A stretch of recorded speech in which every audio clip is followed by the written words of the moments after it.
ओम शांति। बहुत से लोग योग को एक आध घंटे की कोई क्रिया समझते हैं, परंतु वास्तव में योग तो जीवन के प्रति एक विशेष दृष्टिकोण का अथवा एक श्रेष्ठ जीवन पद्धति का नाम है। योगी का जीवन, उसका आचार व्यवहार, उसकी रीति नीति ही भोगी से अलग अलौकिक होती है।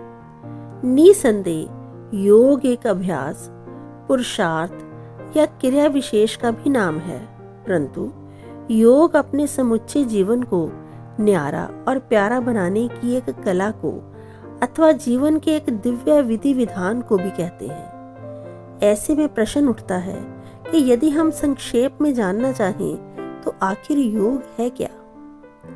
इस बात को हम कुछ उपमानों तथा उदाहरणों द्वारा स्पष्ट करते हैं। हम पहले कमल की ओर ध्यान आकर्षित करते हैं। कमल गंदले जल, दलदल अथवा कीचड़ में पैदा होकर भी उससे सदा ऊंचा उठा रहता है। वह अपने जन्म स्थान की सभी अशुद्धियों से बचकर रहता है। वह निर्मल और प्रिय लगता है। जीवन की ऐसी विधि ही योगी की विधि है। योगी भी इस संसार में रहते हुए इससे ऊपर उठकर रहता है। वह ये नहीं कहता कि यहाँ का वातावरण ही दूषित है तो मैं इससे कैसे बचा रह सकता हूँ। वह ये नहीं सोचता कि यहाँ तो लोभ, क्रोध आदि के बिना काम ही नहीं चल सकता, तब मैं इनसे अछूता कैसे रह सकता हूँ। बल्कि उसका दृष्टिकोण यही बना रहता है कि मुझे तो इन अशुद्धियों से बचकर रहना है, कमल सम जीवन जीना है। वह बुराई को देखकर उससे प्रभावित नहीं होता, बल्कि स्वयं को निर्मल बनाए रखता है। दूसरा उदाहरण हम नेत्र का लेते हैं। नेत्र से मनुष्य दिन भर में पदार्थ, वस्तुएं, व्यक्ति देखता है। मनुष्य की आंखें इस जहान को देखने का साधन है।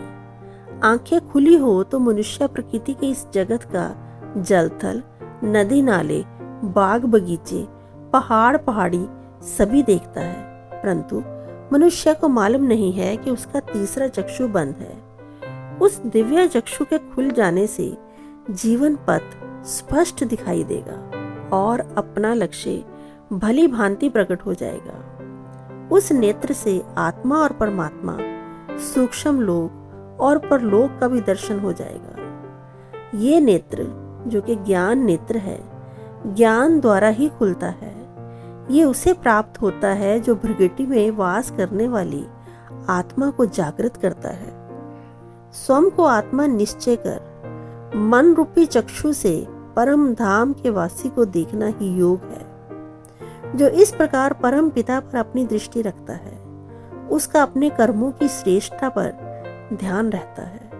उसे ये याद रहता है कि आखिर में मैंने उसी परम पिता के पास जाना है और इसलिए जैसे वह परम पवित्र है वैसे ही मुझे भी पवित्र बनना है। उसकी मनोदृष्टि परमात्मा पर होने के से उसकी वृत्ति, स्थिति और कृति भी अलौकिक हो जाती है। इस प्रकार योगी का मन अलौकिक हो उठता है। उसके मन का ज्ञान अंधकार मिट जाता है। उसकी आत्मा रूप दीपक जग उठता है। उसे एक नए जीवन का अनुभव होता है जो जगमग जगमग कर उठता है। ना केवल स्वयं को एक शीतल शांति में चांदनी सी अथवा उषा सम शक्तिवर्धक प्रकाश में वह अनुभव करता है, बल्कि सदा जागती ज्योति परमात्मा के संसर्ग द्वारा स्वयं में एक जगह दीपक होकर अपने संपर्क में आने वाले जनमन को भी प्रकाश युक्त करता है। वह अपने चौं और प्रकाश और शांति बिखेरता है। ओम शांति।